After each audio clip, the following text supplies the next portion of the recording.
73 बराबर 73। ठीक है, ये सही है। ठीक है, उसके बाद तुम्हारा अभी तक थर्मामीटर लगा हुआ रहेगा। ठीक है, और ये करने के बाद हम लोगों को दोबारा से ये करना है, और हम लोग को पेशेंट को हम लोग बता चुके हैं ना कि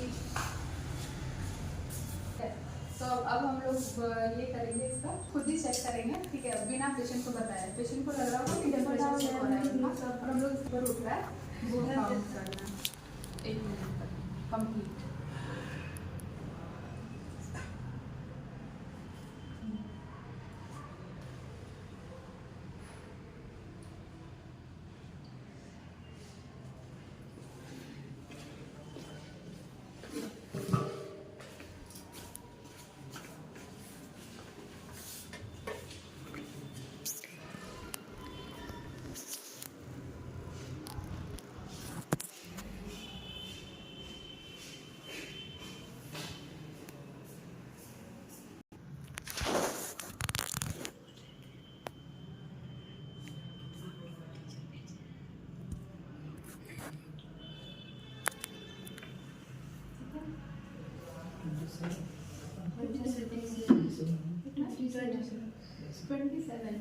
देखो यही होता है, क्योंकि इसको पता था कि इसका रेस्पिरेशन हम लोग क्या कर रहे हैं, मॉनिटर कर रहे हैं।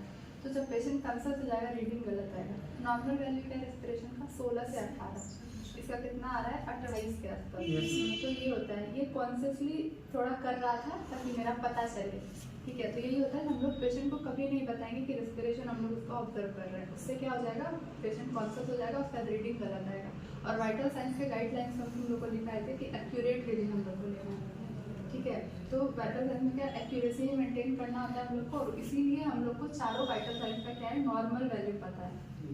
ठीक है, तो हम लोग को एक्यूरेट लेना है मेजरमेंट। तो सबसे पहले हम लोग का इक्विपमेंट सही होना चाहिए। दूसरा, पेशेंट को प्रोसीजर हम लोग को बताना है कि वाइटल साइंस लेंगे, पर हम लोग ऐसा वाला अगर बता देंगे कि रेस्पिरेशन आपका काउंट कर रहे हैं, तो पेशेंट कॉन्शियस हो जाएगा, फिर रीडिंग गलत आएगा। उस दिन भी गलत आया था, आज भी गलत आया। मतलब चंदन को पता है कि इसका रेस्पिरेशन लिया जाएगा, इसीलिए ये कॉन्शियस हो रहा है। समझ में आया बात? तो हम लोग को नहीं बताना है ये चीज़। ठीक है, अब हम लोग जाते हैं बीपी की तरफ। ठीक है, उसके बाद इतना जब हम लोग 2 मिनट इसमें दे चुकेंगे, फिर हम लोग टेम्परेचर थर्मामीटर निकालेंगे, टेम्परेचर देखेंगे, रीडिंग मार्क करेंगे, लिखेंगे उसको। उसके बाद ये हो गया, उसके बाद हम लोग जाएंगे बीपी की तरफ। ठीक है, बीपी लेना आता है? आता है, ये चीज़। तो उसका जो प्रेशर होता है ऊपर और नीचे वाला कितना होता है नॉर्मल? 120 तो ये जो 120 है, ये कौन सा प्रेशर है? सिस्टोलिक। क्या होता है? What is systolic pressure?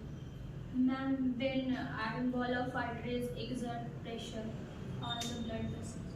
That is blood pressure. I am asking what is systolic pressure.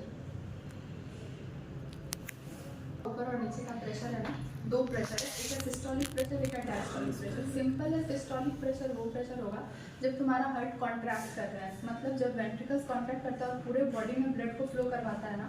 ठीक है, वो है हम लोग का सिस्टोलिक प्रेशर। ठीक है, और डायस्टोलिक प्रेशर होता है जब प्रेशर नहीं लगा रहा है, जो नॉर्मल है वैल्यू डायस्टोलिक प्रेशर। उस टाइम पे क्या होगा, जो भी जितना भी चैम्बर से रिलेटेड ब्लड, वो हम लोग के ब्लड क्या होता है, हार्ट में फिल होता है। ठीक है, हार्ट में फिल से सबसे पहले क्या होता है, एट्रिया में वो आता है, एट्रिया से वो वेंट्रिकल में जाता है एक वाल्व के थ्रू, मतलब एक चैनल बना हुआ है, उस वाल्व के थ्रू वो नीचे जाता है। ठीक है, तो एक टाइम आता है जब तुम्हारा ब्लड मान लो आया, ठीक है, उसके बाद वो धीरे धीरे नीचे वेंट्रिकल में जा रहा है।